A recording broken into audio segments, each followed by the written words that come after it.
Onto this now. A former Joburg mayor, Mpho Phalatse, seemingly not going down without a fight. She maintains that her recent removal from office through a motion of no confidence is unlawful and continues to vow to take back the metro from the ANC. Phalatse joins us in studio for more. Good evening to you. Thank you so much for your time tonight. Good evening, Catherine. It's been hard to keep up with all of the communication that's coming from you, from your office. There's a lot that's been going on. It feels like a bit of a whirlwind. What would you say is motivating you right now? Well, the same thing that motivated me to put down my stethoscope and enter politics in the first place. It was never about positions. It was never about me. It was always about helping the people on the ground that I see living life that have no dignity. As you recall, I was a doctor in Alexandria when I decided to enter politics. When I look at what has changed then, from 2015 until now, not much has changed. There's still a lot to be done, and I continue to see politicians who really don't care. We've been having our democracy since 1994. We've had the ANC in government since then. We've had 28 years that unfortunately have left us with nothing to show, and our residents on the ground are the ones who are suffering.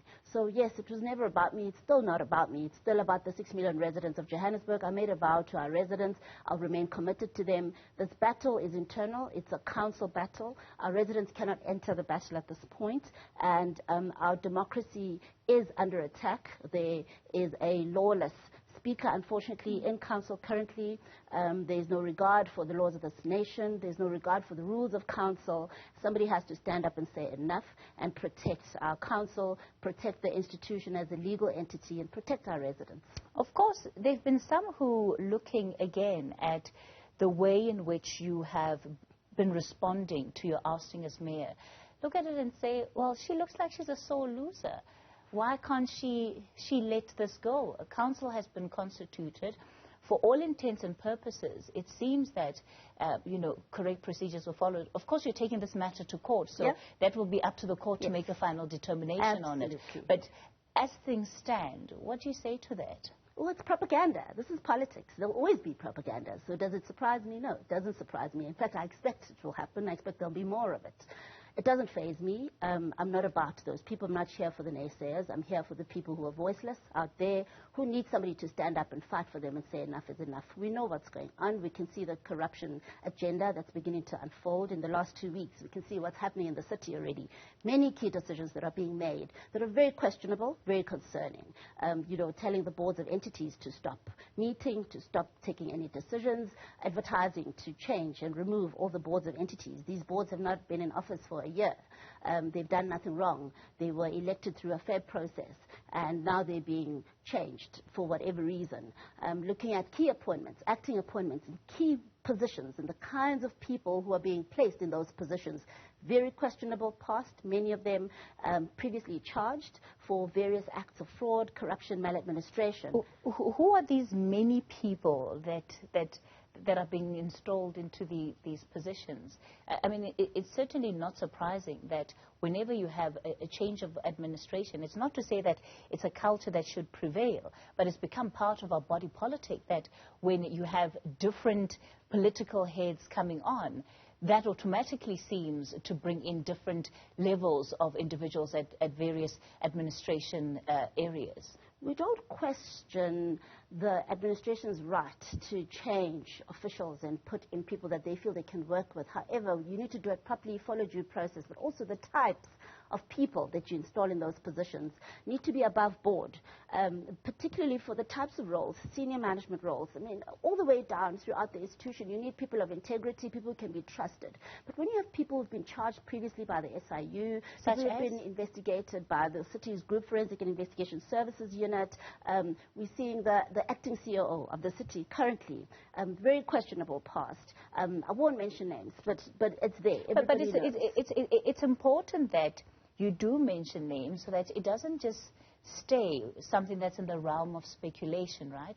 It would be important for somebody like you, when you're making these allegations against this administration that's, 2 weeks old, that you say that in the past 2 weeks you have appointed this particular person to this position. Here's why we're questioning this appointment. Well, yes, I mean, that information is there. It's been there in the system. If you recall, the Group Forensic and Investigation Services Unit of the city has been under attack. We saw General Shadrach Sibiya leaving because of this criminal syndicate that we believe has been operating in the city, in various parts of the city, in procurement, in payment, in various parts of the city. Now, we were in the process of unraveling this, and we've been disciplining various senior managers. If you look at our track record in the last 10 months, where we've had suspensions, we've had investigations into some very key senior managers in the city. Now, we're beginning to see an undoing of those efforts. We're seeing a Group Forensic and Investigation Services unit that is now without a head.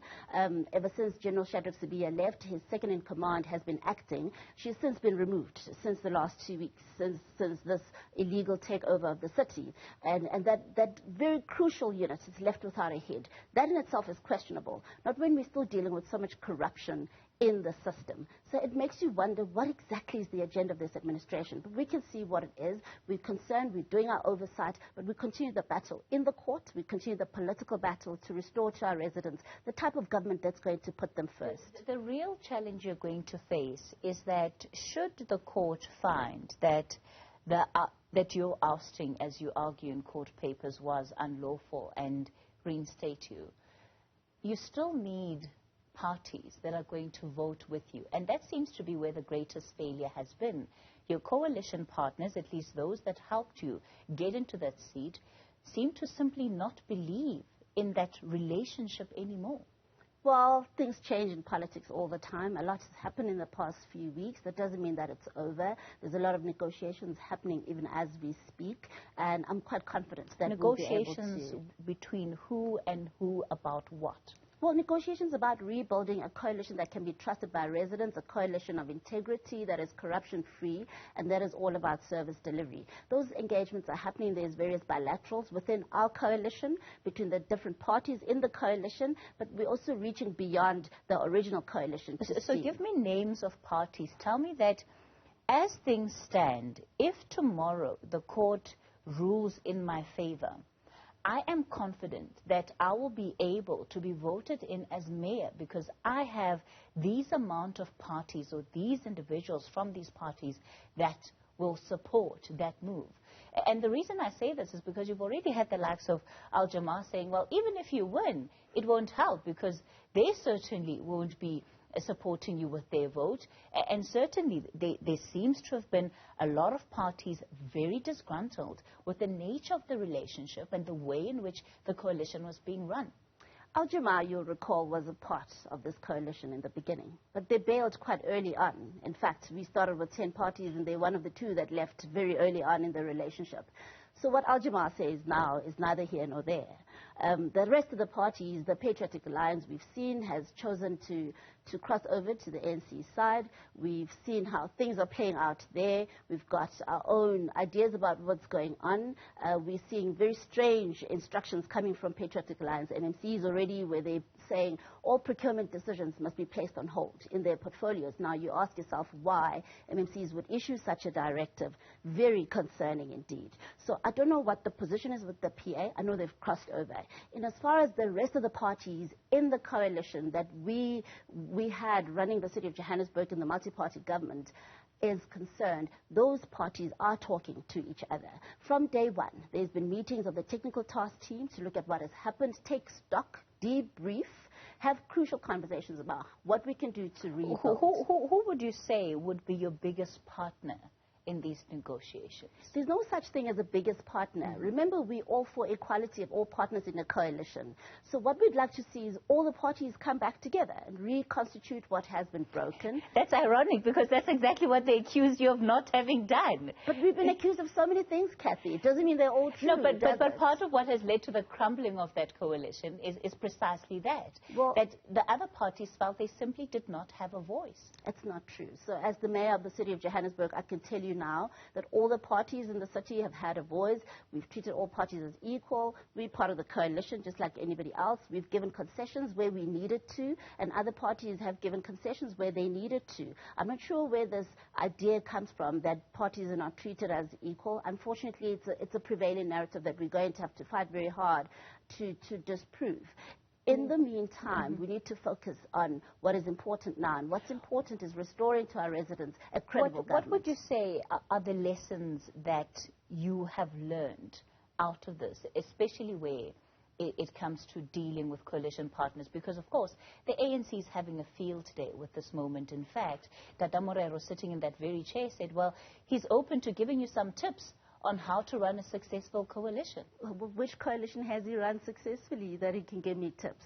I'm not here to discuss Dada Morero. Let me talk about what's happening in our coalition. We had a 9-party coalition. It was unprecedented. You've never had a coalition that big in South Africa. I think you had a 7-party coalition with Helen Zille in Cape Town. And she can tell you that was hard. There were lots of differences. In any dynamic, whether there is a team of different people with different ideologies, there's bound to be conflict. What's key is how you manage that conflict. I certainly think that we need to go back to the drawing table and talk about, you know, what is really, really the issue. And I'm happy to go and question things that people are accusing, for instance, the Democratic Alliance about, because I really have my own questions about where those allegations are coming from. I've got my own experiences in the city. I've experienced my own abusers from all corners, including within the coalition. But I've moved on because I understand that I'm working with people who are different from me, who think differently, but we share the same vision, and that vision is to rebuild a broken city, and that remains our focus. In terms of our tensions, we need to be able to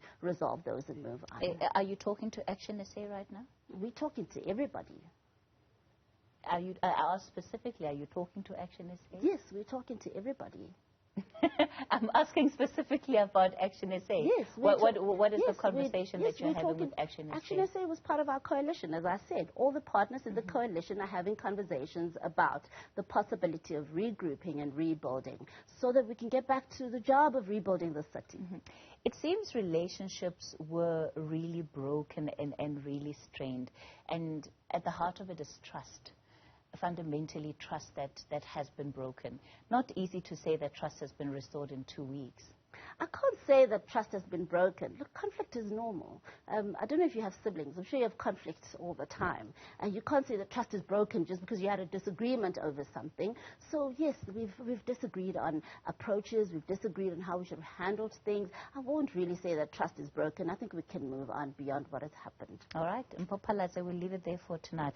She's the former mayor of Johannesburg and, of course, continues to fight on. The courts will be the next battleground for her efforts to try and get back into the mayoral seat of the City of Gold, as it's termed.